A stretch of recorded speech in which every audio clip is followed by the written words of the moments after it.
Para nosotros también, a nombre de Sandro Ruiz, quien es el gerente general de la EPMSA, y también de Daniela Maguad, quien es nuestra gerente de la Zona Especial de Desarrollo Económico, sede Quito.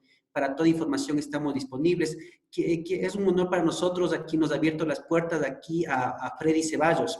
Freddy nos ha dado la oportunidad de acá de cerrar con un tema sumamente importante, que son los temas tributarios que impactan directamente al bolsillo de ustedes como empresarios y también las relaciones laborales. Entonces vamos a cerrar con broche de oro, iniciamos con 100 personas y seguimos con 100 personas. Con Michelle, qué grato Michelle conocerte virtualmente, bienvenido sea. Damos paso, la EPMSA agradece a ustedes por su asistencia y cerramos con broche de oro con uno de los más grandes speakers, toda la empresa de UHY. Michelle, adelante. Gracias, César. Buenas tardes. Muchísimas gracias por la presentación. Buenas tardes con todos los participantes. Para nosotros es un placer hablarles sobre los impactos y soluciones laborales y tributarias frente a la emergencia sanitaria COVID-19. Estos temas los vamos a tratar conjuntamente con UHY Assurance and Services, compañía limitada, y Puente y Asociados de Estudio Jurídico. Agradecemos nuevamente la invitación a EPMSA. Muchísimas gracias por habernos tomado en cuenta e invitarnos a hacer esta intervención. Bueno, continuaremos manejando esta conferencia de la siguiente manera. Los participantes se encuentran con los micrófonos apagados para evitar interrupciones. En el caso de tener preguntas, habilitaremos el chat online para que ustedes puedan hacer sus consultas, mismas que serán contestadas al finalizar las intervenciones. Por favor, les pedimos que indiquen su nombre y a qué compañía pertenecen para poder identificar sus inquietudes y poderlas ampliar en el caso de que se requieran. Daremos inicio al primer tema relacionado con los aspectos tributarios, que estará a cargo del ingeniero Freddy Ceballos, quien es Managing Partner de UHY. La siguiente intervención estará a cargo del doctor Miguel Ángel Puente, quien es socio fundador y actualmente gerente general de Puente y Asociados. Nuevamente, muchísimas gracias por su atención.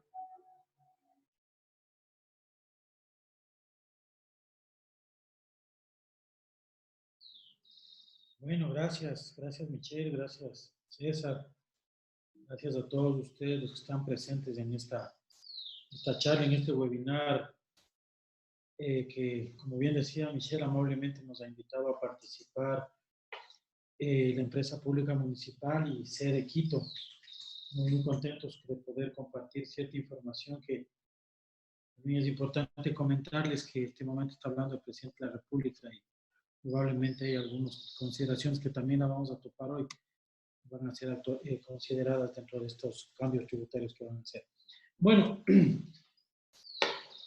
como antecedente, nosotros con Miguel Ángel, doctor Miguel Ángel Puente, de Puente y Asociados, hace unas semanas atrás, a raíz del inicio de esta crisis sanitaria, y tomando en cuenta la cantidad de información que estaba rondando y sigue rondando por la sociedad respecto a temas que nos competen, que es la parte laboral, fiscal y comercial, tributaria.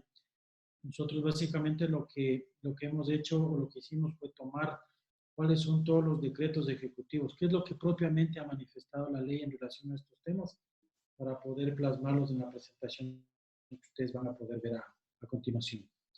Para iniciar, nosotros como UHY vamos a hablar sobre las consideraciones propiamente tributarias y societarias. Insistimos nuevamente, hasta la cadena nacional, como hace no mucho, hasta las medidas que estaban manifestadas hace minutos atrás. Van a estar consideradas algunos de los cambios dentro de las proposiciones que nosotros habíamos considerado originalmente. Antes de comenzar con esta charla la hemos dividido en dos conceptos. El concepto primero de diferimiento hace referencia a los diferimientos de pago y también hace referencia a los diferimientos de presentación.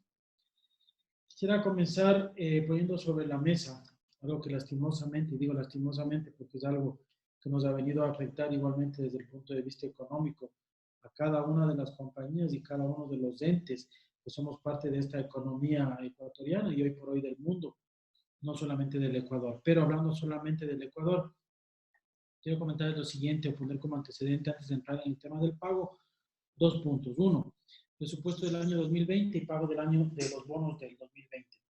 En lo que tiene que ver con el presupuesto, como todos ustedes saben, el presupuesto fue desarrollado bajo un precio de barril de $51.30. En ese tiempo ya con un déficit de 3.500 millones de dólares. A la fecha, y no quiero hablar de perspectivas, pero cuando menos a la fecha, el precio de barril de petróleo está en menos de la mitad.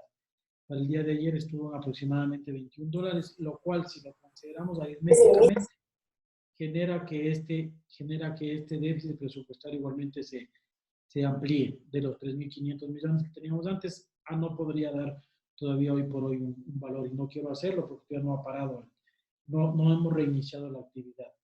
El otro punto hace referencia al pago de bonos del año 2020.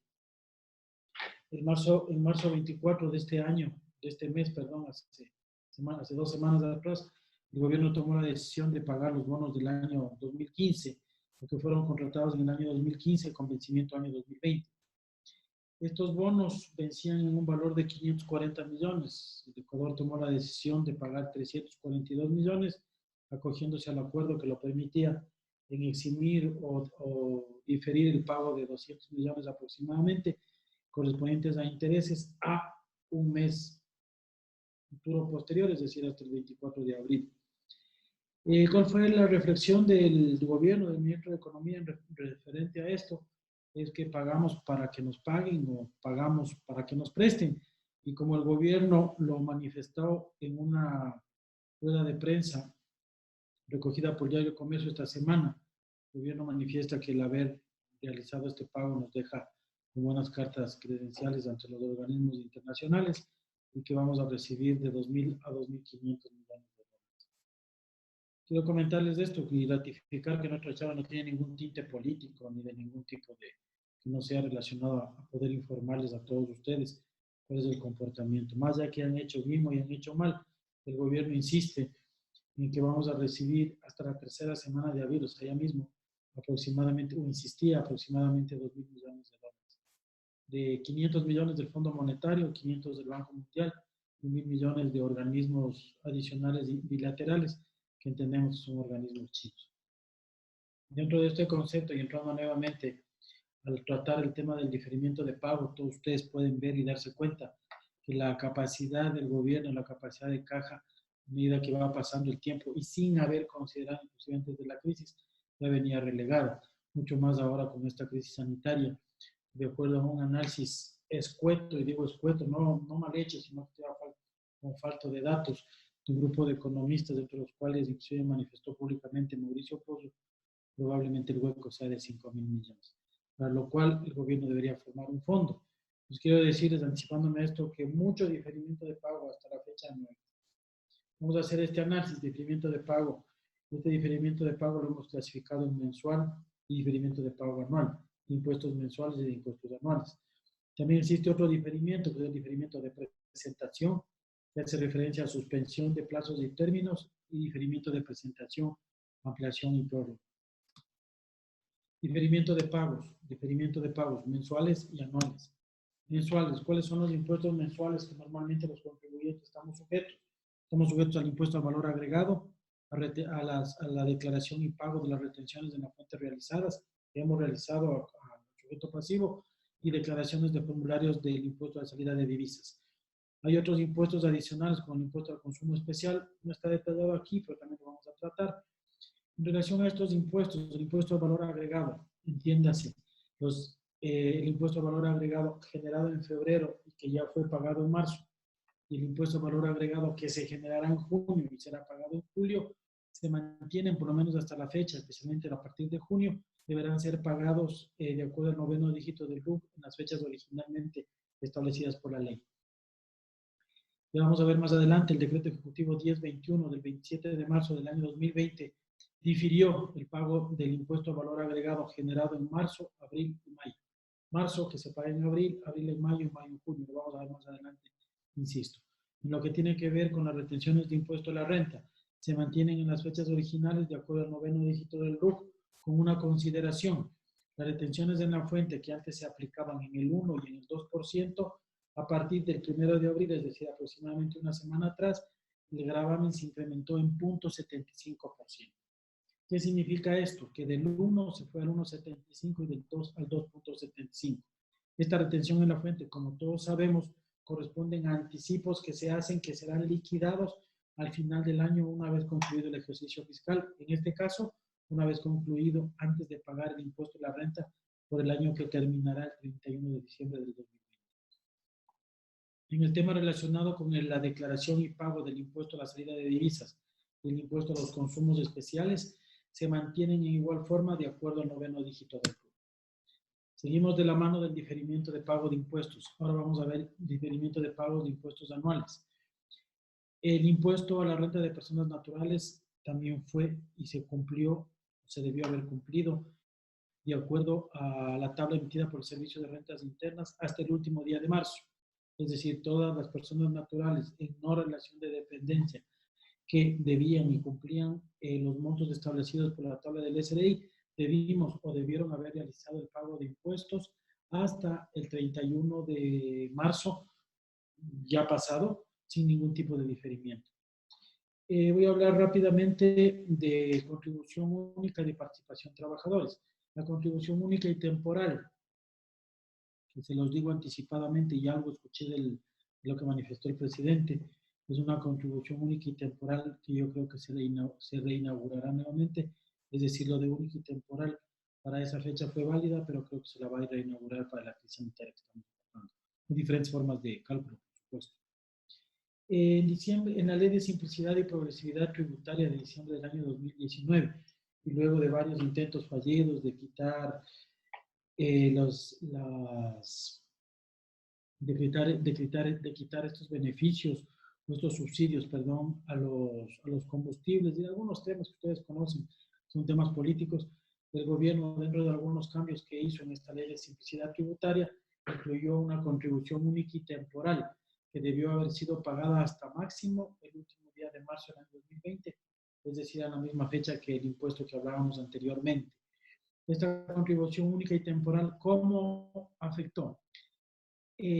Afectó a las compañías que facturaron en el año 2018, que declararon al 31 de 2018 en el formulario 101, desde $1 millón hasta 5 millones para arriba, les afectaron en $1,000 por cada uno de ese millón facturado.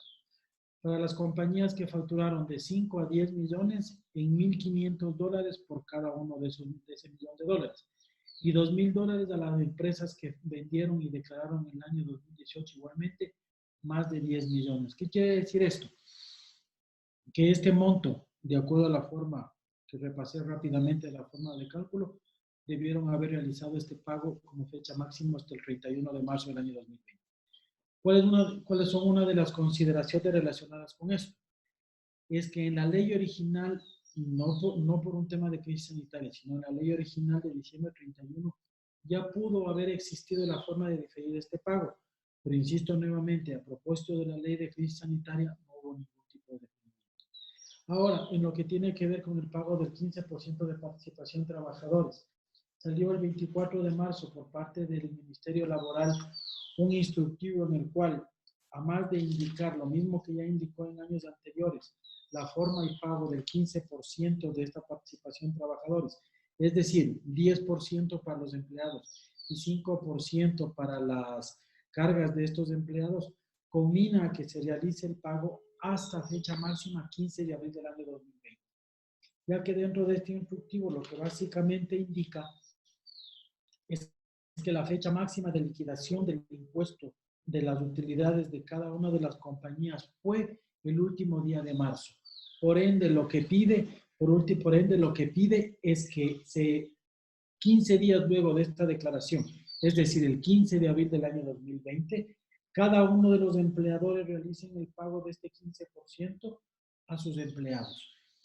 En una disposición igualmente de este instructivo, en la disposición octava como disposición general, hace referencia a que lo que sí podrá diferir, no el pago, lo que sí podrá diferir hasta en 90 días es la presentación de la declaración del pago, es decir, que ha evidenciado la evidencia de que ha realizado el pago a los empleados hasta el 15 de abril del año 2020. Deberá ingresar este formulario con la firma de los empleados 90 días posterior al 15 de abril, es decir, al sistema del Ministerio Laboral con un concepto de registro de pago más que con un concepto de pago en sí. Finalmente, en el tema de pagos de impuestos anuales, tenemos la declaración de impuesto a las rentas en las sociedades. Esta declaración de impuesto a la renta de las sociedades, igualmente, al igual que el tema del IVA de marzo, abril y mayo, fue normado en el decreto ejecutivo 1021 o diferido en el decreto ejecutivo 1021 de marzo 27 del 2020, que lo vamos a ver a continuación. Nuevamente, en el tema relacionado con el diferimiento, existen dos diferimientos. Un diferimiento del pago de impuestos mensuales de marzo, abril y mayo, que lo vamos a ver en el decreto ejecutivo 1021, y el impuesto de la renta de sociedades, que igualmente lo vamos a ver ahora, en el decreto 1021. El decreto 1021 tiene dos grandes títulos. Solamente quiero hacer un paréntesis para destacar y en lo que había comentado al inicio. Por favor, durante el transcurso de la charla, incluyan sus inquietudes dentro del chat y con mucho gusto, una vez que concluyamos la ponencia mía y la ponencia del doctor Miguel Ángel Puente, procederemos a contestarlas. Decreto Ejecutivo 1021 tiene dos grandes incisos. El primero hace referencia a reformas tributarias y temporales.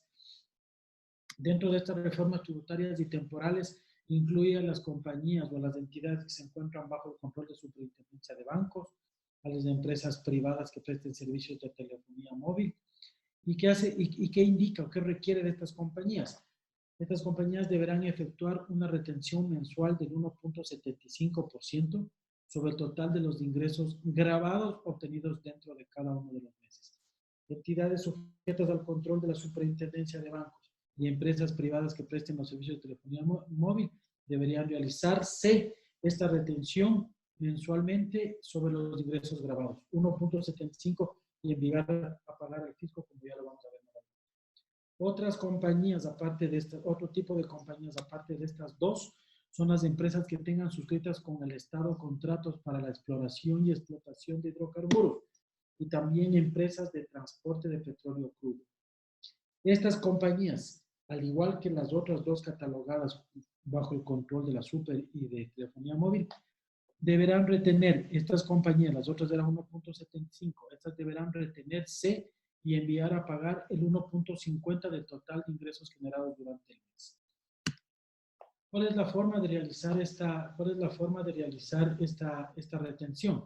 El comprobante de retención será emitido por el mismo agente y sujeto a retención, en este caso, insisto, es el mismo, y este valor se constituirá como un crédito tributario. ¿Esto qué quiere decir? Que lo que el gobierno les pide a las compañías es que hagan un anticipo del impuesto a la renta que lo van a generar y a declarar cuando concluya el periodo fiscal del año 2020, que lo hagan en forma mensual.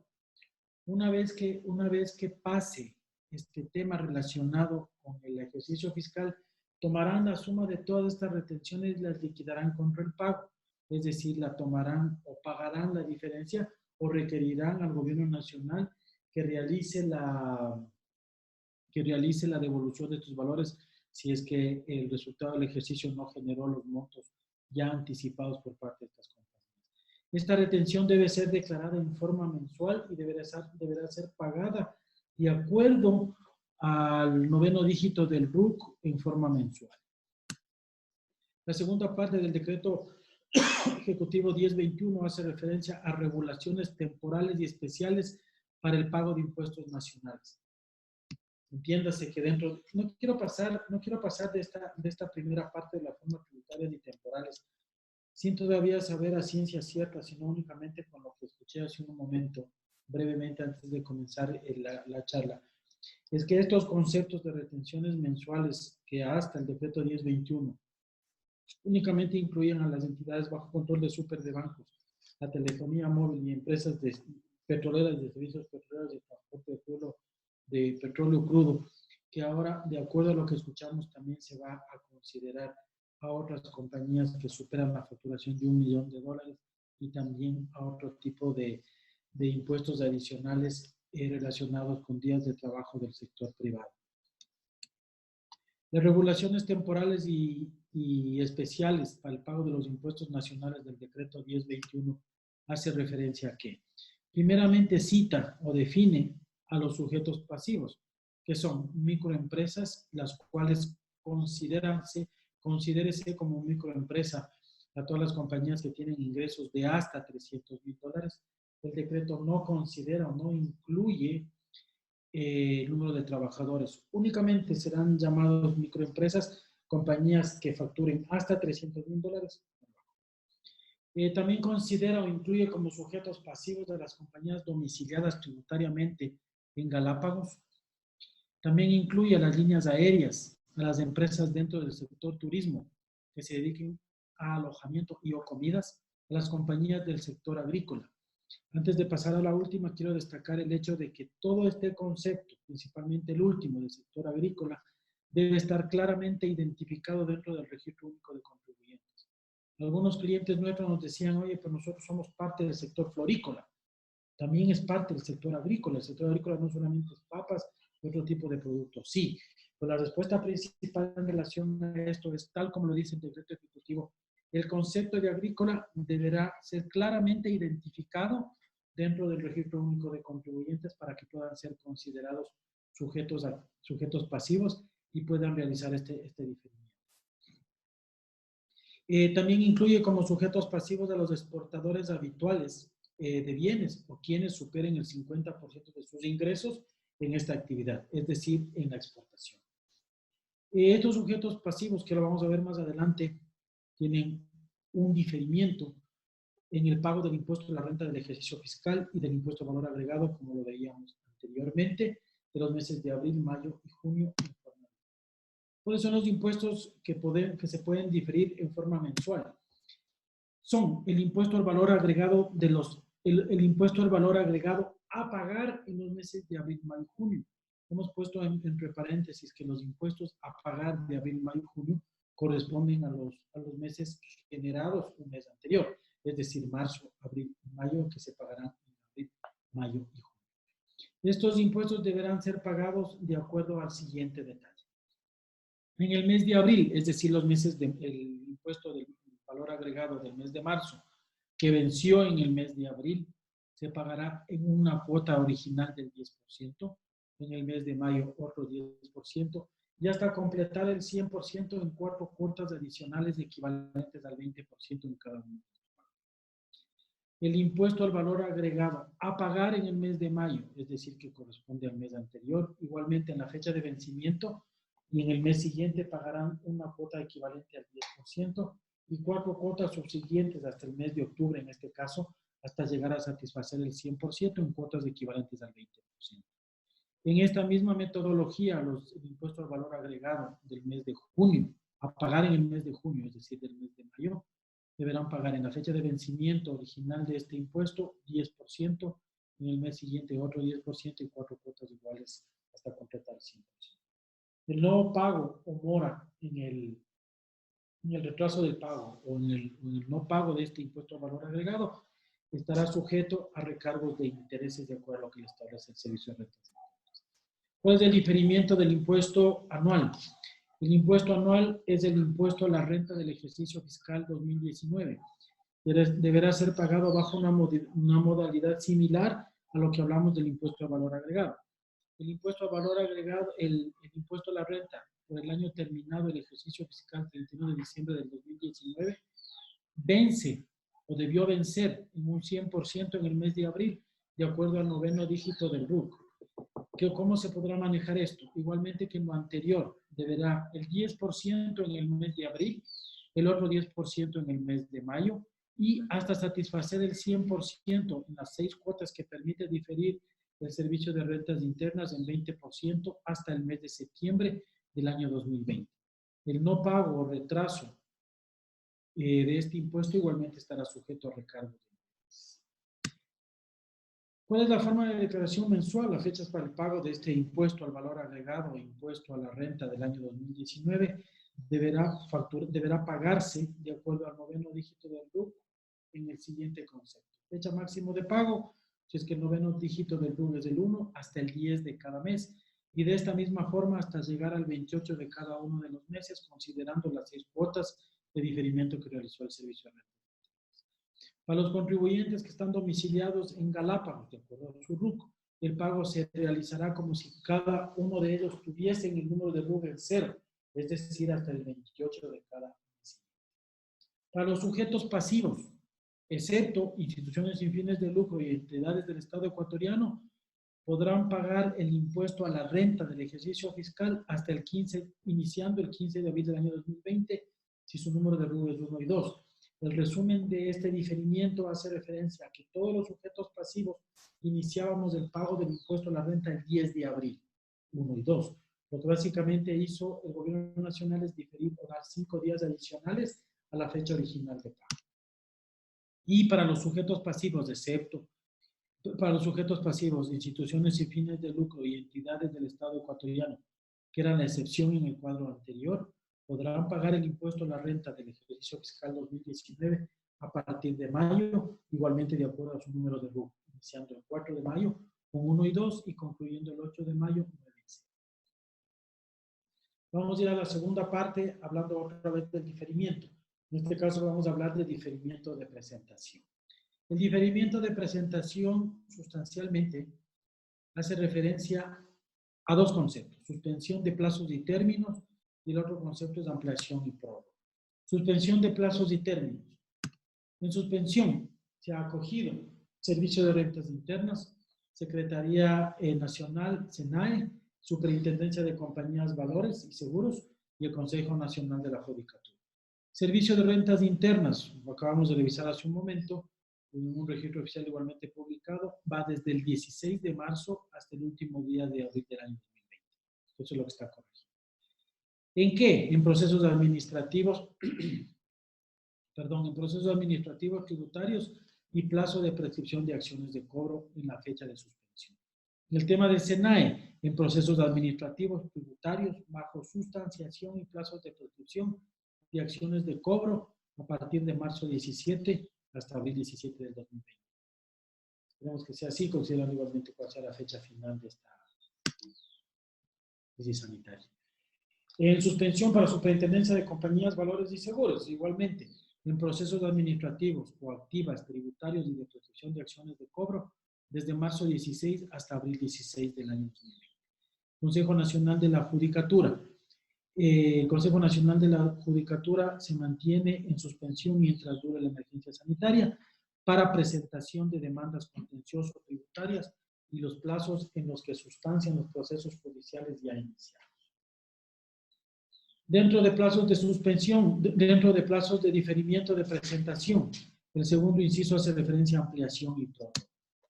En ampliación y prórroga, el Servicio de Rentas Internas da una ampliación de plazos para presentación de anexos tributarios que corresponden a presentar en el mes de marzo y abril, a que se los pueda realizar hasta agosto del año 2020, según el 9º dígito del RUC. Para la ampliación y prórroga para la Superintendencia de Compañías, Valores y Seguros, hace referencia a una prórroga de 30 días hasta mayo 30 del 2020 para presentación de balances de estados financieros auditados, informes administrativos, informe de gerente general, informe de comisario y nómina de administradores. Incluye esta prórroga o da una prórroga de estos 30 días. ¿Qué no se ha prorrogado? No se ha prorrogado el plazo máximo de celebración de junta de socios y accionistas, el cual venció el 31 de marzo del año 2020. La superintendencia ha emitido ciertos tipos de reglamentos, de normativas o instructivos, mejor dicho, en los cuales instruye o puntualiza la forma en la cual podían haberse llevado estas juntas, las cuales en forma telemática y de una forma virtual o no presencial, considerando siempre el domicilio original de donde funciona la institución, pudieran haberse sido realizadas hasta esa fecha, 31 de marzo. También se amplía el plazo para actualizar el manual de prevención de lavado de activos, que es hasta el último día de abril del año 2020. A continuación adjuntamos también cuáles son las bases legales relacionadas con todos y cada uno de los conceptos que hemos emitido o que hemos revisado en este tiempo en la parte tributaria y societaria, para que ustedes los puedan confrontar y confirmar. Y finalmente, a pesar de que mucho de esto, recordemos que el propósito de este corto tiempo por parte de nosotros fue hablar de cuáles son los impactos que los hemos revisado y cuáles son cierto tipo de consideraciones, dentro de las cuales, insisto, hace un momento el presidente ya se ha dirigido a la nación haciendo referencia seguramente ya en ley cuáles son estas consideraciones. Dentro de las cuales, una de las que nosotros poníamos sobre la mesa era gravar cierto porcentaje de impuesto sobre la utilidad, sobre el ingreso, perdón. Parece que lo que el presidente ha manifestado es sobre la utilidad. Grabar cierto tipo de impuestos sobre la venta mensual grabada a grandes contribuyentes y a todos los participantes de esta economía en proporciones diferentes, obviamente. También grabar un impuesto al patrimonio, que no sé si lo habrá considerado o no, y también dar aportes días de trabajo a la empresa privada, considerando que la empresa pública o al sector público ya fueron grabados anteriormente a propósitos de la crisis anterior. También proponíamos y analizábamos la idea de poner o grabar un impuesto adicional, no para que se lo pague, sino para evitar de que se haga una distribución de dividendos, de los dividendos que se mantienen o fueron generados hasta diciembre 31 del 2019, para que se mantengan en la compañía y ayuden a que se pueda cubrir retrasos en cartera y pago de salarios y pago de 15% de participación trabajadores. Es decir, que vía estos dividendos, al no salir, puedan estar dentro de la economía del país y de la compañía para cubrir de inicio los salarios y materia prima necesaria para seguir operando. También se había propuesto, o habíamos pensado como consideración general, generar barreras de entrada y barreras de salida con cierto tipo de artículos suntuarios, no los elementales, no los del sector agrícola. Considerar probablemente como un incentivo esto a consuma lo nuestro, a poner lo nuestro, para que se llegue a pensar que atrás de cada uno de los productos que estamos consumiendo, que han sido fabricados o generados en nuestro país, hay familias, hay economías propias, y ya las están ocupando este concepto en otros países, cerrando sus fronteras, para primero reavivarnos internamente, para luego de esto poder nuevamente reinsertarnos en el mercado internacional y poder nuevamente ser un elemento activo de la economía. Como consideración final, y como todos sabemos, porque esto no se necesita ser ni economista ni manejar números detallados de la economía, como todos ustedes sabemos, estamos pasando una crisis, vamos a pasar una crisis de recesión bastante fuerte, la cual, además de pedirle a Dios que nos ayude y nos saque de esta, debemos tomar varias herramientas y varias acciones y decisiones para poder salir de la misma. La principal, hoy por hoy, consideramos es estar informados, y es por eso la razón de compartir esta información. Señores, nosotros como OHY y con Miguel Ángel, el doctor Miguel Ángel Puente, que va a hablar a continuación, siempre estaremos dispuestos a poder compartir cualquier tipo de inquietud, cualquier tipo de información que la consideremos pertinente, para lo cual más tarde, luego de la charla del doctor Miguel Ángel Puente, estamos amplios y abiertos para poder charlar y poder absorber cualquier tipo de consulta, y siempre estamos atentos. Que Dios cuide de nuestra nación y de nosotros, y que verdaderamente podamos salir rápidamente de esto, inaugurando conceptos como solidaridad por nuestro prójimo, que hoy tanto lo necesitamos.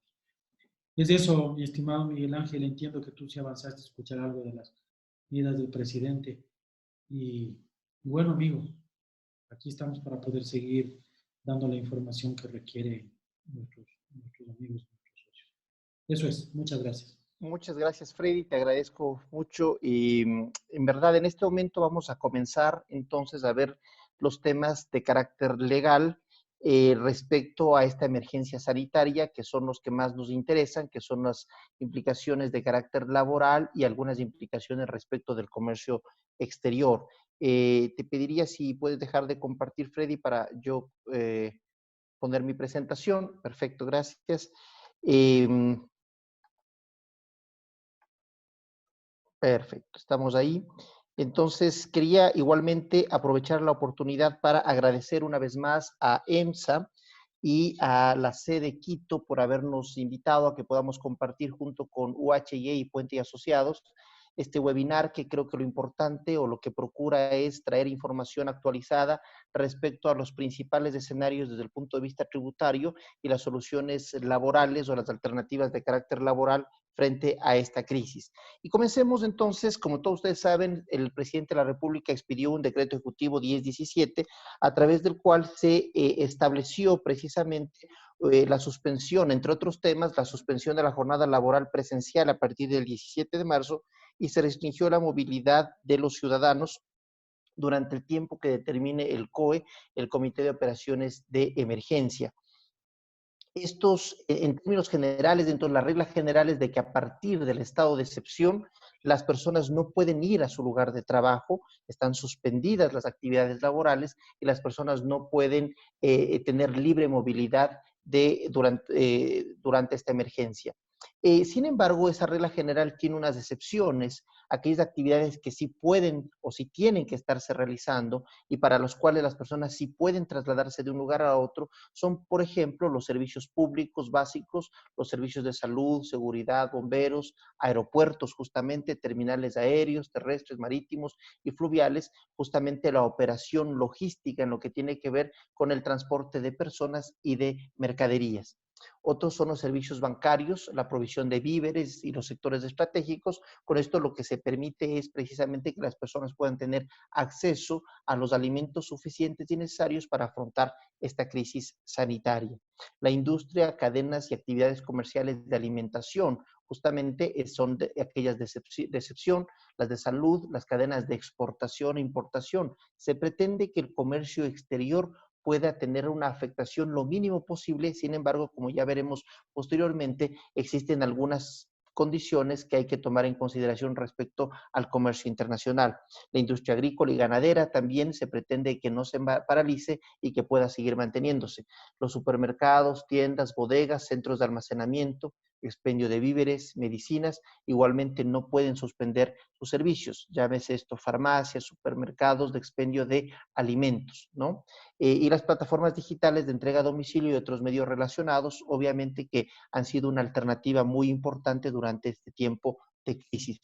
Y justamente estas plataformas que nos han permitido trasladar alimentos, trasladar encomiendas para que las personas se puedan mantener en su hogar y se puedan quedar en casa, ¿no? Entonces, primero ante la restricción general de acudir al lugar de trabajo y segundo ante los casos de excepción que sí se mantienen determinadas actividades laborales que hemos mencionado, ¿cuáles son las alternativas desde el punto de vista laboral? Las alternativas son, primero, para eso el Ministerio de Trabajo expidió el Acuerdo Ministerial 076 del 12 de marzo, regulando o estableciendo como alternativa el teletrabajo.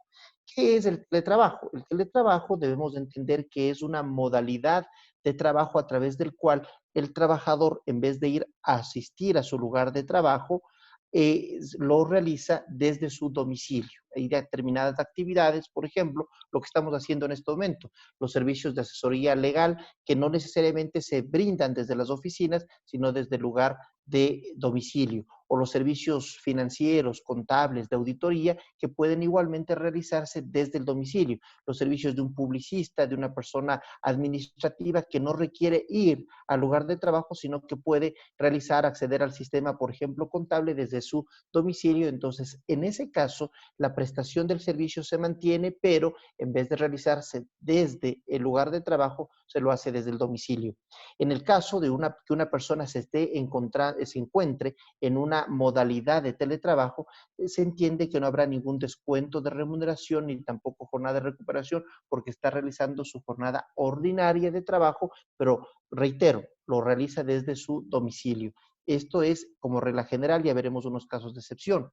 El empleador igualmente está en la obligación de notificar al Ministerio de Trabajo a través del sistema SUT, el Sistema Único del Trabajo, en la plataforma web del Ministerio de Trabajo, este cambio de modalidad. Entonces, accede el empleador al sistema SUT y modifica la modalidad de trabajo a teletrabajo para aquellas personas que se encuentren en esta modalidad. La regla general es de que el empleador debe proporcionar al trabajador los medios y herramientas suficientes para el teletrabajo. Estos son los medios tecnológicos, la laptop, el teléfono celular, la computadora, los medios de comunicación. Es la regla general. Sin embargo, ahora nos encontramos en un estado de emergencia, en un estado de excepción y por lo tanto no veo ninguna restricción para que, por acuerdo entre las partes, puedan estos ser provistos por el mismo trabajador. Sin embargo, existen algunas actividades en las cuales no se puede realizar a través de teletrabajo o que igualmente se encuentran completamente suspendidas, o también aquellas en casos particulares en que no se han suspendido las actividades. Ante eso, el Ministerio de Trabajo expidió el Acuerdo Ministerial 077, que posteriormente fue igualmente, el Acuerdo Ministerial 077 fue igualmente modificado a través del Acuerdo Ministerial 080 del 28 de marzo del 2020. Estos acuerdos ministeriales establecen otras alternativas frente a las dificultades de trabajo durante esta emergencia sanitaria. ¿Cuáles son ellas? Esto establece que es potestad del empleador decidir entre tres alternativas: la modificación de la jornada laboral, la reducción de la jornada laboral o la suspensión de la jornada laboral. Indistintamente, esto quiere decir que un mismo empleador podrá tener a unos trabajadores en una modificación de jornada laboral, a otros en una reducción de la jornada laboral y a otros suspendida la jornada laboral. Vamos a analizar cada uno de ellos. ¿Qué consiste el tema de la modificación de la jornada laboral? La modificación es para aquellos cambios de turno u horarios. Por ejemplo, pensemos la industria de alimentos que no se detiene, que tiene que seguir operativa, que tiene que generar más turnos para poder atender las necesidades respectivas. En ese caso, el empleador está en la posibilidad de establecer distintos turnos, por ejemplo, para que en vez de que una persona trabaje de lunes a viernes, 8 horas diarias, 40 horas semanales, posiblemente podría modificarse el turno para que trabaje de lunes a domingo, perdón, de miércoles a domingo, es decir, y tenga los días de descanso lunes y martes en este caso. Entonces existen esas posibilidades de que efectivamente se pueda modificar por disposición del empleador. Otra de las alternativas es la suspensión de la jornada laboral. Pensemos en aquellas actividades que se encuentran cerradas la atención al público y que no pueden realizarse a través de teletrabajo. Por ejemplo, una actividad comercial, una boutique, un local de venta de ropa, un local de venta de electrodomésticos que funciona en un centro comercial y se encuentra cerrado y que por lo tanto no pueden atender. En ese caso, el empleador tiene la posibilidad de suspender la jornada laboral. ¿Qué significa la suspensión? Primero, que el trabajador no va a ir al lugar de trabajo, no puede ir al lugar de trabajo. Segundo, que el empleador va a pagar la remuneración completa de ese trabajador. Tercero, que el trabajador tiene la obligación de recuperar el tiempo que no trabajó. Y cuarto, que si el trabajador no puede o no quiere recuperar, entonces pierde el derecho al pago del tiempo que estuvo suspendida la jornada laboral.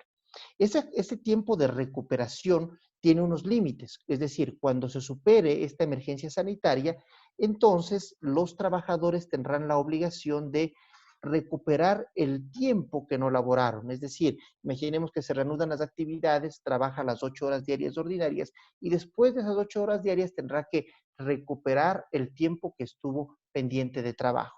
Solo si recupera, entonces tiene derecho al pago correspondiente. Si no recupera, si no puede recuperar, si no quiere recuperar, pierde el derecho al pago de este tiempo. Y esta jornada de recuperación tiene un límite, 12 horas semanales, ¿sí? Y 8 horas el día sábado. Es decir, de lunes a viernes podrá recuperar hasta 12 horas adicionales, en total de lunes a viernes después de la jornada ordinaria y el sábado 8 horas. Igualmente, hay que mencionar que tanto la modificación como la suspensión de la jornada laboral tienen que estar notificados al Ministerio de Trabajo a través del sistema SUT, que igualmente ya mencioné anteriormente. Tanto la modificación o la suspensión de la jornada laboral terminan por acuerdo de las partes o por la finalización de la declaratoria de emergencia nacional. La tercera alternativa es la reducción de la jornada laboral. Pensemos entonces en aquellas actividades que o pueden hacerse por teletrabajo o que están realizándose presencialmente, pero que no se requiere la jornada ordinaria de 8 horas laborales diarias, es decir, 8 horas diarias, 40 semanales. En ese caso, la ley establece el Acuerdo Ministerial 077 en concordancia con el artículo 47.1 del Código del Trabajo que por 6 meses, ¿sí?, puede establecerse una reducción de la jornada laboral. Estos 6 meses podrían ser prorrogados por una sola vez adicional, por 6 meses adicionales, en cuyo caso, con el acuerdo con el trabajador, se puede rebajar la jornada, reducir la jornada laboral de 8 horas diarias a 6 horas diarias y por lo tanto existe ahí sí una reducción proporcional de la remuneración. Pongamos un ejemplo simple. Una persona ganaba $800 mensuales por laborar 8 horas diarias. Con la reducción de la jornada a 6 horas, que es el mínimo al cual se puede reducir la jornada, la persona ganará de $800, pasará a recibir $600. Es importante mencionar que existe una reducción en este caso en la remuneración. Esta reducción es temporal mientras se haya solicitado el acuerdo correspondiente o la aprobación por parte del Ministerio de Trabajo. únicamente por 6 meses y de manera excepcional hasta por 6 meses extras. Esta reducción de la jornada tiene que igualmente notificarse a través del sistema SUT del Ministerio de Trabajo. Respecto a los ejercicios económicos también, en los cuales imaginemos hipotéticamente que terminada esta etapa de emergencia, esta complicación económica, esta reducción de la jornada y también de la remuneración, pensemos que la compañía al final en el ejercicio económico que se cierra el 31 de diciembre del 2020 tiene utilidades. En ese caso, para que la empresa pueda distribuir sus utilidades a los accionistas, tendrá que previamente cancelar a los trabajadores el valor que dejó de pagarles por concepto de la reducción de la jornada. Cabe también mencionar que los aportes a la seguridad social se seguirán realizando sobre la remuneración ordinaria del trabajador por parte de la empresa, es decir, en este caso sobre los $800 el aporte patronal.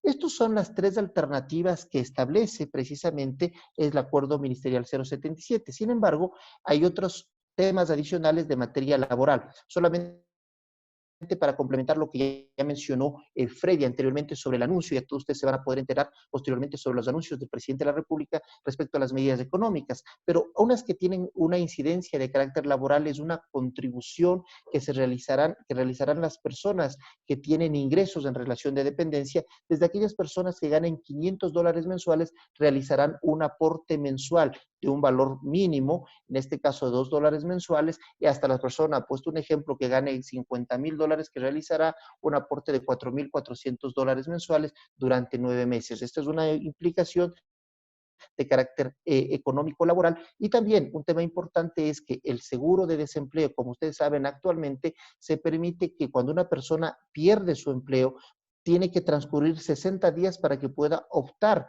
por recibir el seguro de desempleo. En este caso, se va a reducir este tiempo de 60 días de espera para el seguro de desempleo y serán únicamente 7 días, lo cual me parece una medida acertada para que las personas que lamentablemente por alguna razón pierden su empleo puedan acceder al seguro de desempleo. Igualmente, la cobertura del seguro de salud, que normalmente es cuando una persona termina la relación laboral, la cobertura de salud se realiza por 90 días, con la propuesta realizada se extenderá la cobertura hasta 120 días.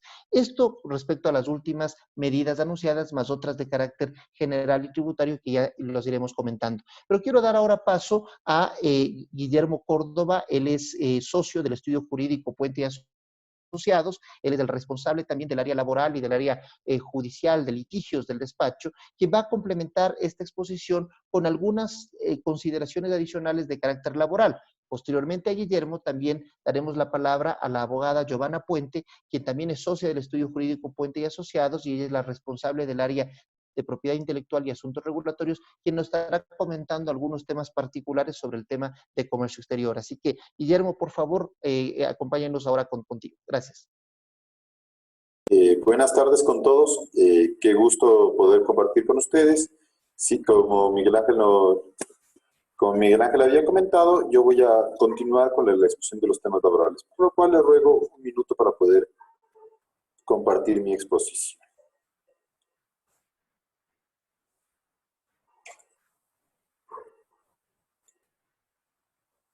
Perfecto. Entremos en materia entonces. Bueno, en primer lugar, vamos a hablar yo principalmente voy a hablar del acuerdo MDT 2020-080 que dictó el Ministerio de Trabajo y adicionalmente de algunas alternativas adicionales que podría manejar el empleador en estas situaciones de crisis. Entonces, en primer lugar, veamos que una reforma importante que estableció el acuerdo MDT 080 es básicamente que los empleadores y trabajadores de común acuerdo podrán establecer un calendario de pago de remuneraciones durante el tiempo que persista la suspensión emergente de la jornada laboral. Se aclara que la remuneración de los trabajadores es renunciable y, por tanto, consiste en un mecanismo de pago diferido por cuotas. Resumiendo este tema, encontramos que básicamente empleador y trabajador de mutuo acuerdo pueden establecer una fórmula de pago para las remuneraciones que se han generado durante la suspensión emergente de la jornada laboral. Insisto, ¿cuáles son los elementos o los 3 puntos que tenemos que tener en cuenta? El común acuerdo, pago diferido de cuotas, no reducción de remuneración. Como siguiente elemento, vamos a hablar de la planificación emergente de vacaciones. De igual manera, el acuerdo 080 generó un cambio. Como todos conocemos, los trabajadores tienen derecho a usar de 15 días de vacaciones al año, y los trabajadores que hayan trabajado más de 5 años tendrán derecho a un día adicional por cada año de servicio. Normalmente, ¿quién tiene la potestad legal de fijar el periodo vacacional? De acuerdo al artículo 73 del Código del Trabajo, el empleador. Pero el empleador tiene que avisarle al trabajador por lo menos con 3 meses de anticipación el periodo en el que tomará sus vacaciones. ¿Qué es lo que ha cambiado el Acuerdo 080? Fruto de la emergencia nacional, actualmente no es necesario ese periodo de 3 meses. Es decir, que el empleador unilateralmente podrá fijar la fecha de inicio y fin de uso de las vacaciones acumuladas a que tuviese derecho el trabajador. Es decir, en resumidas cuentas, lo que vamos a hacer es que el empleador en este momento está en la facultad legal de poder aplicar a vacaciones los periodos de suspensión de la jornada presencial de trabajo unilateralmente, es decir, sin permiso de los trabajadores. ¿Cuándo el empleador va a necesitar permiso de los trabajadores o acordar con los trabajadores? Cuando sea necesario anticipar vacaciones. Entonces, en conclusión, las vacaciones que el trabajador tenía pendientes las podemos aplicar a la emergencia sanitaria. Si necesitamos, para aplicar a la emergencia sanitaria, anticipar vacaciones del trabajador, necesitamos de su aceptación, o mejor dicho, del común acuerdo. Adicionalmente a ello, el Ministerio de Trabajo en este Acuerdo 080 establece que el empleador y sus trabajadores de mutuo acuerdo podrán convenir modalidades de trabajo establecidas en las normativas pertinentes que respondan a condiciones concretas como la imposibilidad de movilización, la prevención de riesgos a que esté expuesta la salud de trabajadores, las condiciones económicas que enfrente la empresa, con la finalidad de precautelar el empleo y sin que tales modalidades impliquen la renuncia de derechos de los trabajadores. ¿A qué se refiere esto? Esto se refiere a que este acuerdo faculta que el empleador y trabajador se pongan de acuerdo para buscar mecanismos mixtos entre las diferentes opciones que nosotros tenemos. ¿Para qué? Para facilitar el trabajo, pero al mismo tiempo garantizar la seguridad de los trabajadores. Entonces, por ejemplo, un mecanismo mixto podría ser que exista teletrabajo y reducción emergente de la jornada laboral, es decir, que el trabajador se le reduzca su jornada a 6 horas, pero que efectivamente estas 6 horas las haga vía teletrabajo. Otra opción podría ser, por ejemplo, hay compañías que no están paradas del todo, que requieren ciertas actividades. Pues podríamos tener, por ejemplo, teletrabajo ciertos días y otros días no. Y hay otras compañías que están operando, pero que de alguna manera hay que precautelar la salud de los trabajadores. Entonces podríamos tener teletrabajo lunes, miércoles y viernes y trabajo presencial martes, jueves y sábado. Entonces, en esa medida, en realidad, ¿qué es lo que nos dice el Acuerdo 080 en conclusión final? Busquemos acuerdos para encontrar las mejores condiciones para que no se limite la productividad, pero al mismo tiempo se garantice la salud de los trabajadores. Con esto terminamos el análisis de la normativa que ha sido expedida fruto de la emergencia. El siguiente paso, o la siguiente opción, es una opción alternativa que nosotros hemos generado, que es el tema de la licencia sin remuneración. ¿Qué sucede ya con las empresas que en realidad fruto de esta suspensión de la actividad presencial y de la suspensión de muchísimas actividades económicas que Miguel Ángel detalló, no han podido tener ningún tipo de ingreso?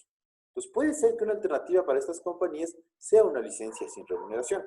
El Código del Trabajo no regula expresamente el tema de la licencia sin remuneración, pero esta figura sí está contemplada por nuestra normativa laboral, como por ejemplo existe una licencia sin remuneración para realizar actividades sindicales o gremiales que está establecida en el artículo 42, numeral 11 del Código del Trabajo. De igual manera existe una licencia o permiso sin remuneración por 9 meses para atender el cuidado de los hijos recién nacidos, que está en el artículo enumerado a continuación del artículo 152 del Código del Trabajo. Por lo tanto, sí existe en nuestra legislación la facultad de que empleador y trabajador puedan fijar una licencia sin remuneración. ¿Pero qué se necesita? ¿Cuál es el elemento esencial que requiere esta licencia sin remuneración? Que exista mutuo acuerdo. Es decir, el empleador solo no les puede mandar a sus trabajadores de licencia sin remuneración.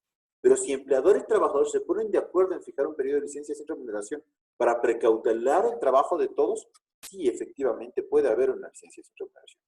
Con estos antecedentes, ¿cuál es nuestra recomendación? El acuerdo debe constar por escrito y en ese acuerdo se fijarán las condiciones de la licencia. Adicionalmente a ello, debe definirse cómo se va a proceder con los aportes de días. Al respecto hay varias alternativas. Por ejemplo, una alternativa es que la asume el empleador, tanto el aporte personal como patronal. Otra alternativa podría ser que el empleador asume el aporte personal y patronal y luego cuando el trabajador vuelva a percibir ingresos, se descuente su aporte personal.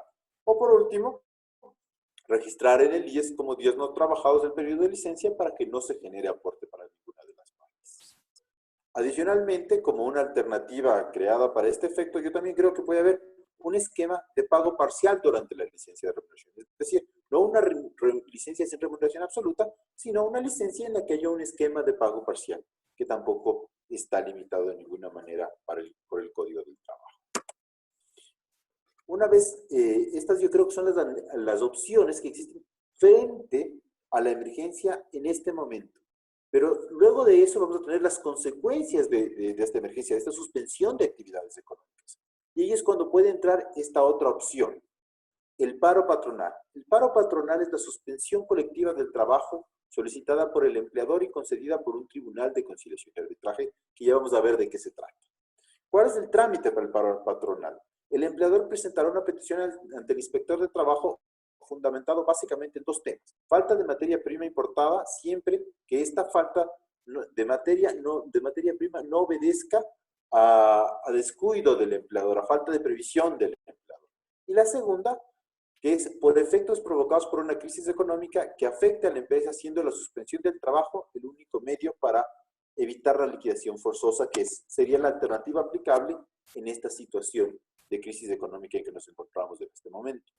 Continuando con el trámite, una vez que el empleador presenta su solicitud, amparado en las dos causales que he indicado, el inspector de trabajo notificará a los trabajadores dentro de las 24 horas siguientes, concediéndoles 3 días para contestar.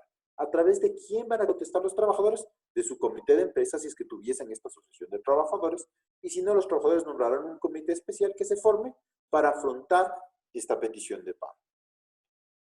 Una vez que los trabajadores contesten, se conformará un tribunal de conciliación y arbitraje que estará integrado por el inspector de trabajo, 2 delegados del empleador y 2 delegados de los trabajadores. Este tribunal será quien resuelva aceptar o negar la petición de paro. De ser positiva, es decir, de ser aceptada la petición de paro del empleador, se determinará el tiempo de duración del paro. ¿Cuál es el efecto de obtener una autorización de paro por parte del Tribunal de Conciliación y Arbitraje? Es que se suspenden los efectos del contrato de trabajo y por lo tanto los trabajadores durante el periodo de paro no tendrán derecho a percibir remuneración. Cabe indicar que existe lógicamente la obligación del empleador de volver a admitir a todos sus trabajadores una vez que termine el periodo de paro. Una vez explicada esta figura jurídica, debo hacer una advertencia que es de suma importancia. El paro únicamente opera desde la autorización del Tribunal de Conciliación y Arbitraje. ¿Qué sucede si el empleador hace un paro sin contar con la autorización o se prolonga, es decir, supera el periodo que se le autorizó de paro por el Tribunal de Conciliación y Arbitraje? Se entenderá como despido intempestivo de los trabajadores y además tendrá que pagar todas las remuneraciones durante el periodo de suspensión de la jornada de trabajo. Con esto terminamos la opción de paro y únicamente me permito hacer una aclaración respecto al tema del despido y terminación de la relación laboral. Como ustedes saben, a través de medios de prensa, redes sociales, ha existido varias versiones sobre el tema de la terminación de las relaciones laborales. Debo indicarles que en estricto sentido legal, hasta la presente fecha, no existe norma alguna que haya fijado prohibición de despidos y o aplicación de cualquier forma de terminación del contrato. Es decir, en resumidas cuentas, el gobierno tiene la intención, ha expuesto su predisposición y su recomendación para buscar precautelar el trabajo. Por eso ha generado estas alternativas que hemos analizado en este momento, pero no existe una prohibición de despido ni terminación de relaciones laborales, por lo cual, si es que en este momento se despide a un trabajador, no existe una sanción ni administrativa ni una indemnización adicional que se tenga que pagar. Es decir, única y exclusivamente se tiene que pagar lo que ha sido determinado en el Código del Trabajo y que se ha venido pagando a lo largo del tiempo de forma general para todos los trabajadores. Con esto termino mi exposición. Espero que pueda ser de utilidad para ustedes y evidentemente les reitero que estamos a sus órdenes para cualquier consulta y en este momento procedo a conceder la palabra a la abogada Giovanna Puente, también socia del Estudio Jurídico Puente y Asociados, quien nos va a conversar sobre temas comerciales. Giovanna, te concedo la palabra, por favor. Perfecto. Nada más vamos a compartir la pantalla. Excelente. Bueno, antes que nada, gracias a todos por su tiempo. Gracias por el interés en estas charlas. Nosotros como Puente de Asociados estamos comprometidos a dar las herramientas necesarias para aquellas compañías que estén en funcionamiento, así como para aquellas que tengan alguna duda de cómo retornar a. Sabemos que nos vamos a afrontar a una nueva realidad y tenemos que irnos preparando para ella. Entonces, en esa medida, mi exposición se centrará en aspectos de movilidad y asuntos logísticos que están ahora en esta situación de emergencia. En esta medida, como lo indicó Miguel Ángel Puente, a partir del decreto 1017 que se establece el estado de emergencia, se autoriza y se debe garantizar la provisión de ciertos servicios que vienen a ser estratégicos para mantener al país, en la medida de lo posible, cubiertas sus necesidades. Estos son servicios básicos, seguridad, alimentos, medicina. Está también todo el sector de importación y exportación, con lo cual a lo largo del tiempo el Ministerio de Transporte y otros ministerios, así como autoridades locales, han venido estableciendo lineamientos para controlar la movilidad de las personas y también la movilidad de los vehículos. Hoy por hoy la regla general, y que todos sabemos, es la prohibición de la suspensión de jornada de trabajo presencial, y la movilidad personal está autorizada únicamente para situaciones de abastecimiento y a nivel vehicular en función del último dígito de placa. Es más, este fin de semana, sábado y domingo, no se podrá utilizar ningún vehículo particular conforme lo dispuesto por el COE. Además, en cuanto a la suspensión de actividades, la ministra María Paula Romo ha definido que se extiende una semana más y han ofrecido que a partir del 13 de abril empezaba la movilidad de acuerdo a semáforos. Entonces, empezamos una semana más, con lo cual esperamos que hasta el 19-20 de abril todas las provincias estemos en rojo, con lo cual sigue la regla general, es quédate en casa, salvo que estés en las actividades priorizadas y autorizadas según el decreto 1017.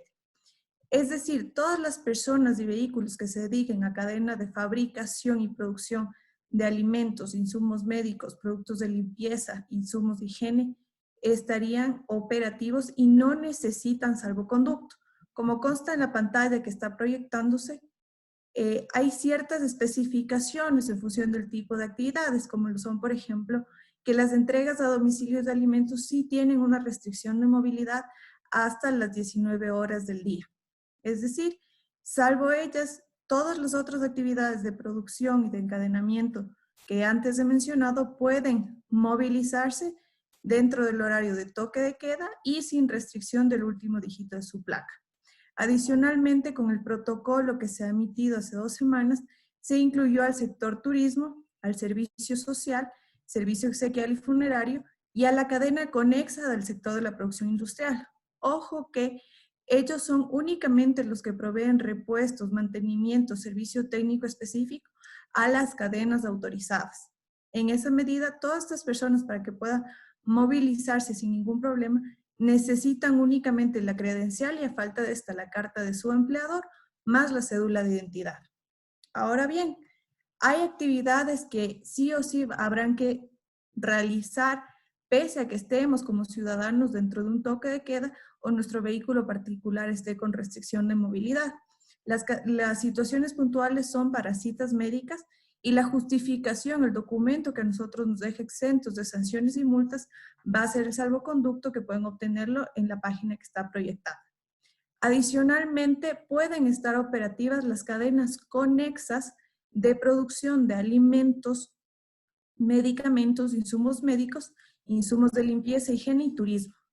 Al hablar de cadenas conexas, me refiero únicamente a la provisión de insumos, a la provisión de material de empaque, a la provisión de herramientas necesarias para que las fábricas principales estén operativas. Entonces, si soy una fábrica de alimentos, podré mantener mis turnos, podré trabajar sin ningún problema, requerir al personal que asista a las instalaciones, evidentemente, con todas las medidas de seguridad, pero no necesitaré un salvoconducto. Ahora bien, mis proveedores, si yo necesito que me entreguen empaques, ellos sí deben portar el salvoconducto al menos en horario de toque de queda y para que no les aplique la restricción del último dígito de placa. Se ha sabido ya de algunas multas y sanciones debido a un uso no autorizado de salvoconductos, de allí que es súper importante que quienes emitan estos documentos tengan debidamente controlados y enlistados a quienes se los está emitiendo. Unos son los salvoconductos personales y otros son los salvoconductos vehiculares en los cuales se puede dar de alta incluso 3 conductores. Finalmente, se incluyó como un sector que necesita salvoconducto para movilizarse los extranjeros que se trasladan por vuelos humanitarios. Sabemos que los vuelos humanitarios están autorizados de manera excepcional, por lo cual siempre van a tener que portar con una autorización por parte del Ministerio de Relaciones Exteriores, más el boleto aéreo para poder justificar que es un único trayecto de ida al aeropuerto. Igualmente, además del salvoconducto, deben portar la credencial y su cédula de identidad. Y en el caso de vehículos, evidentemente la guía de remisión para justificar que están haciendo entregas. Además, se les sugiere que se les entregue una hoja de ruta debidamente sellada al conductor para que así no tenga problemas en el último traslado en el cual ya no va a tener bienes con los cuales justificar que está haciendo el transporte. Ahora bien, vamos con las disposiciones de índole logístico. En la página web dispuesta por el gobierno se han habilitado 1.600 trámites en línea, con lo cual se pretende mantener todas las actividades en la medida de lo posible operativas, aun cuando, por ejemplo, nosotros estemos vía teletrabajo. Entonces, pueden informarse, pueden ver qué documentos, tiempos y procesos deben seguir. Adicionalmente, la mayor parte de instituciones han emitido resoluciones precisamente para suspender los plazos y términos de los procesos en curso, pero además para indicar cuáles son los procesos que siguen atendiéndose de manera presencial, bajo ciertas restricciones, que son, por ejemplo, una persona en ventanilla, uso obligatorio de mascarilla, guantes, así como que se movilice una sola persona para cada proceso. Entonces, les sugiero que revisen en los medios oficiales de cada institución cuáles son los procesos que están en línea y qué medidas se han tomado para los procesos presenciales. Ahora bien, existe suspensión de transporte de pasajeros tanto internacional como interprovincial. En inicio hasta 12 de abril, pero seguramente esta disposición se extenderá en función de lo que determine el COE. Ratifico, hay la suspensión de vuelos comerciales, pero se mantienen todas las operaciones de carga, tanto en frontera terrestre como en puertos y aeropuertos. Es importante que tengan claro que todos los procesos, por ejemplo, de nacionalización, se está dando cierta prioridad a todo lo que son perecibles y evidentemente a los no perecibles, pero que contribuyen a afrontar esta situación de emergencia sanitaria. Finalmente, indicarles que de manera general se han habilitado protocolos de corredores logísticos, con lo cual 4 vías del país tienen resguardo de seguridad pública, tienen puntos de abastecimiento tanto de combustible como de alimento y de descanso para sus conductores y han hecho una labor extraordinaria en procurar facilitar el abastecimiento a todas las zonas del país. Como les digo, son 4 corredores. Sin perjuicio de eso, todas las vías del Ecuador se encuentran habilitadas, salvo que por alguna situación excepcional se notifique lo contrario. En lo que respecta a trámites aduaneros, como les comenté, hay un proceso de nacionalización en el cual incluso si es que se necesita un aforo físico o control físico de la mercadería, el operador económico puede autorizar para que SENAE haga el proceso siempre y cuando lo documente de la forma debida. Además, han puesto un teléfono a disposición para contactos y consultas que están a las 24 horas del día. Atención telefónica y por mail están recibiendo toda la documentación, especialmente las garantías económicas. Como ha pasado en otros países, Ecuador también ha tomado medidas de protección, como son el establecer un 0% de arancel a insumos médicos. Existe un listado en los cuales indica qué productos están con este arancel. Además, se ha emitido la prohibición de exportación de mascarillas y ciertos equipos médicos, así como insumos médicos, porque se entiende que deben ser destinados para la atención prioritaria en el país. Además, se ha facilitado la donación internacional para entidades sin fin de lucro, con lo cual se establece un 0% de IVA y 0% de FODINFA para que así se pueda dar atención inmediata. Estos procesos de donación están demorando 48 horas en aduana y 24 horas en obtención de registros sanitarios o notificaciones sanitarias si se requiere la intervención del ARSA. Finalmente, indicarles que en lo que respecta a aduanas, la última disposición es que los plazos y los términos de los procesos que están aquí enlistados y numerados se suspendió hasta el 13 de abril y a partir del 14 al 17 se van a recibir los documentos en físico. Esta disposición muy probablemente va a cambiar y les pido que estén al tanto de todos los medios oficiales para que conozcan cuáles son las nuevas directrices. Además, indicarles que por la naturaleza cambiante de esta situación es indispensable que toda información que reciben sea debidamente cotejada porque el COE como organismo, como órgano de toma de decisión diariamente puede emitir y está facultado a cambiar todo tipo de disposiciones. Todo lo que les he comentado es altamente probable que cambie a partir del 13 de abril en función de los sistemas de semáforo que aplicará en cada provincia en función del número de contagios registrados. Eso es lo que les puedo indicar. Ratifico que como Puente y Asociados y como UHY estamos prestos para atender todas sus inquietudes, tanto vía chat en este momento, así como a los datos de contacto que constan en la pantalla. Estaremos prestos para atender todo tipo de inquietudes a través de videollamada y conformando comités específicos según el giro del negocio y necesidades de su empresa. Muchísimas gracias por su atención. Gracias, Giovanna, por tu intervención y a todos los que participaron, muchísimas gracias. Vamos a continuar con las preguntas que ustedes nos han puesto en el chat. Iniciamos con la primera pregunta que dice, ¿el pago de las utilidades serán postergadas hasta que pase la emergencia sanitaria? Si es así, ¿cómo serían los pagos? Sí, nuevamente yo reitero lo que habíamos charlado hace un momento. No existe diferimiento en el pago del 15% de trabajadores. La fecha de vencimiento de este pago es 15 de abril, es decir, 15 días luego de la fecha de liquidación indicada en el instructivo. Lo único que existe diferimiento es en la presentación o en el registro del sistema del Ministerio Laboral, el registro de haber realizado el pago.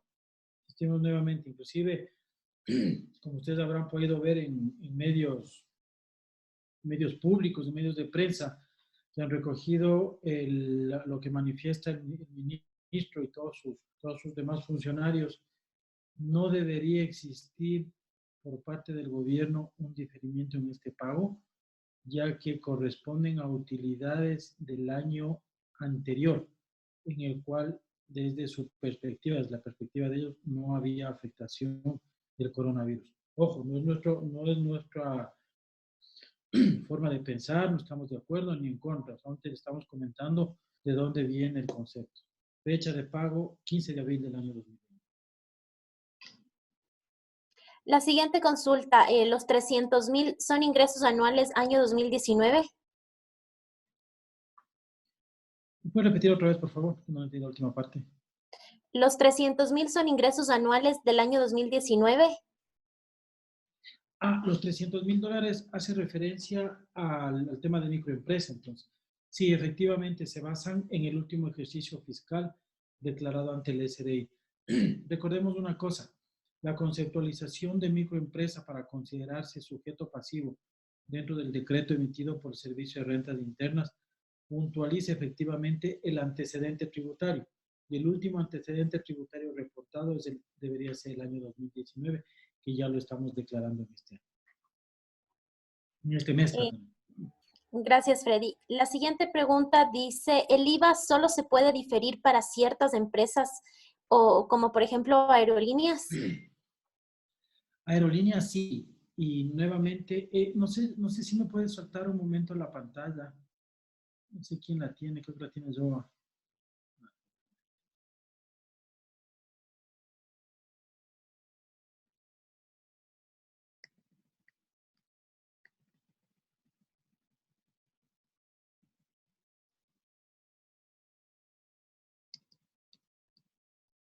Sí, únicamente son para estas compañías dentro de las cuales obviamente incluye líneas aéreas. Estos son los sujetos pasivos para el diferimiento del IVA y del impuesto a la renta, pero ojo, del impuesto a la renta del fiscal y del IVA a pagarse en abril, mayo y junio. Nos están solicitando que se mencionen los despidos por el artículo 169, literal C.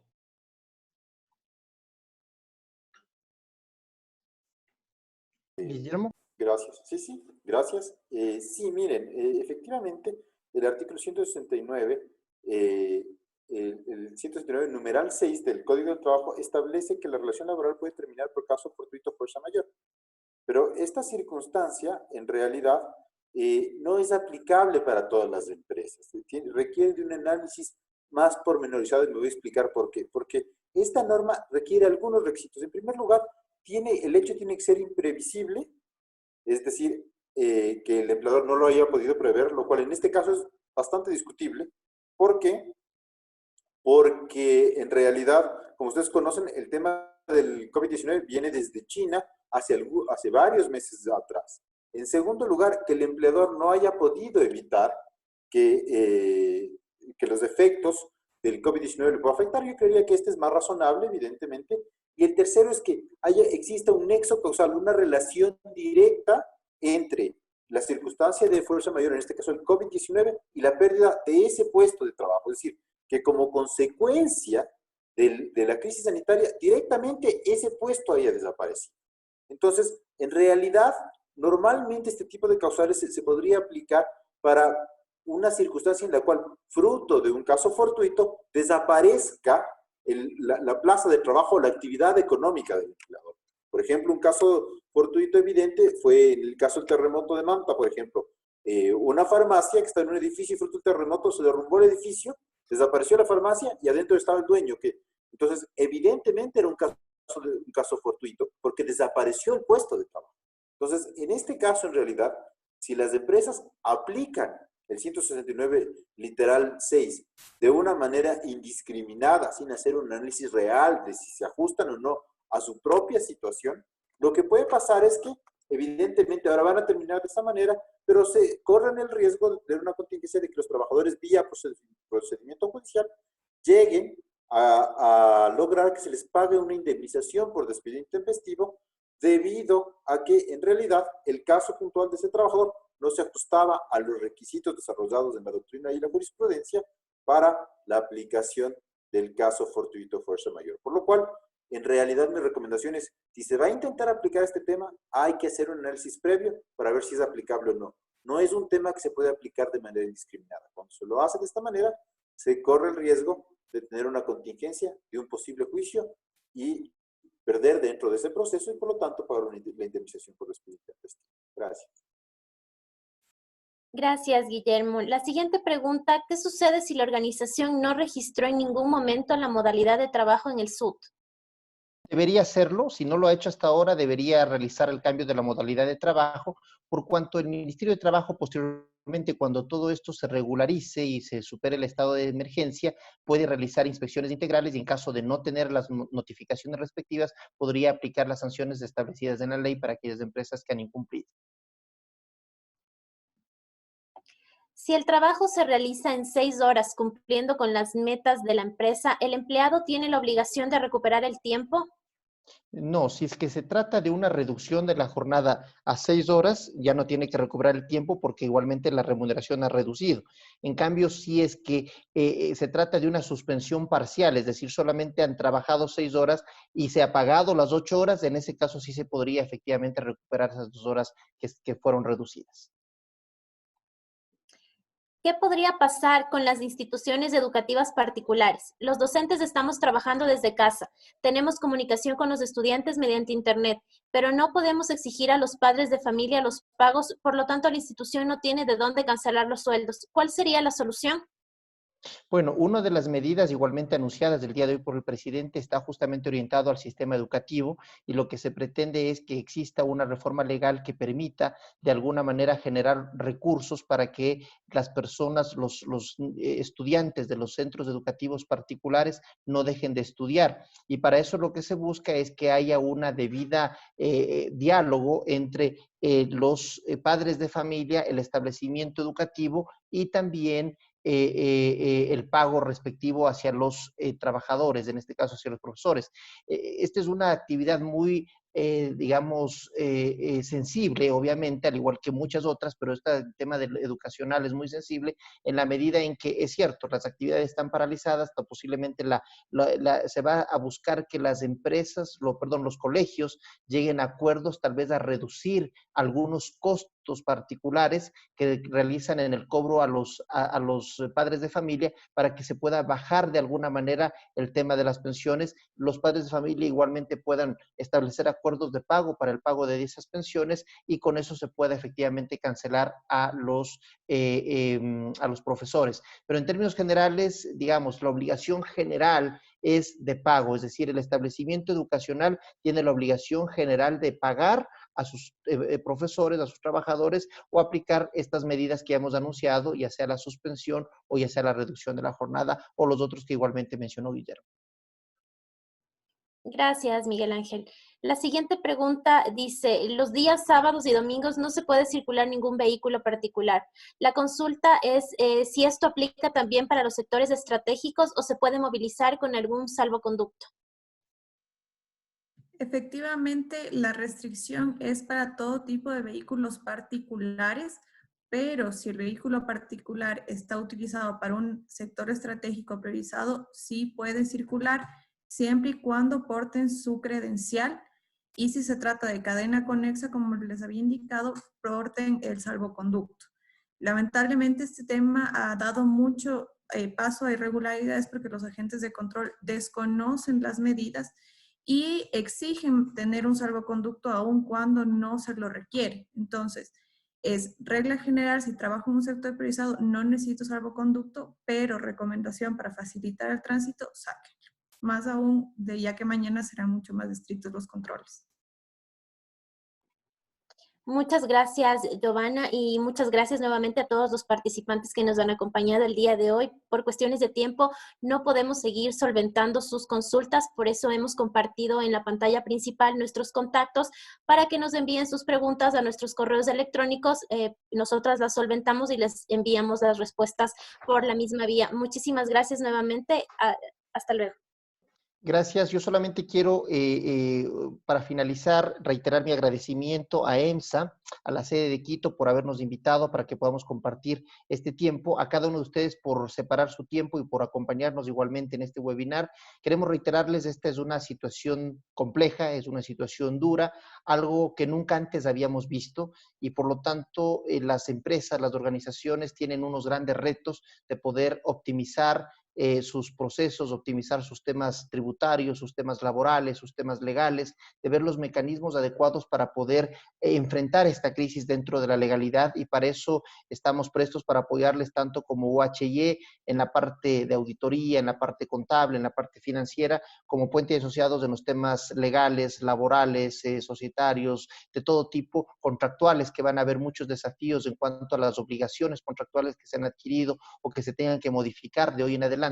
Y pues para todo eso, o inclusive medidas extremas para aquellas empresas que ya están en una situación compleja y que, por ejemplo, tendrían que optar por un concurso preventivo, un Chapter 11, una medida de protección para las empresas, estamos prestos para apoyarles. Cuenten con nosotros y reitero el agradecimiento a los organizadores, a Freddy igualmente que hemos podido compartir este foro, a Guillermo y Giovanna, gracias a cada uno de ustedes y pues te doy la palabra a Freddy para terminar. Sí, Miguel Ángel, muchas gracias. Igualmente, qué bueno, gracias por habernos acompañado para poder compartir toda esta información. Siéndome eco de tus palabras, Miguel Ángel, sí, efectivamente son los momentos en los cuales debemos de estar juntos, debemos compartir, debemos unir capacidades para poder en conjunto poder salir de esta crisis. Esto pasará. Sí, algo que estoy convencido es que esto pasará, que nos está doliendo, que hay, después de los dolores de parto, como dice la Biblia, viene el nacimiento del nuevo ser, del nuevo día. Esto pasará. Importante en todos estos aspectos estar bien informados y ratificando cualquier tema de decisión, tanto tributaria como fiscal y mucho más en tema laboral, un tema tan sensible, tan abierto para acuerdos.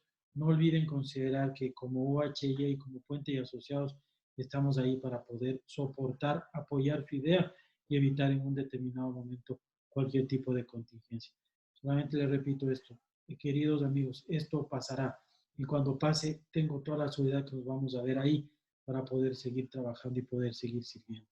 Muchas gracias, buenas noches. Hasta luego con todos, espero que tengan una excelente tarde. Únicamente recordarles que en estos momentos de crisis es indispensable tomar decisiones meditadas. Y la mejor forma de analizar el tema es asesorarse e informarse. Y para eso estamos nosotros, UHY y Puente y Asociados.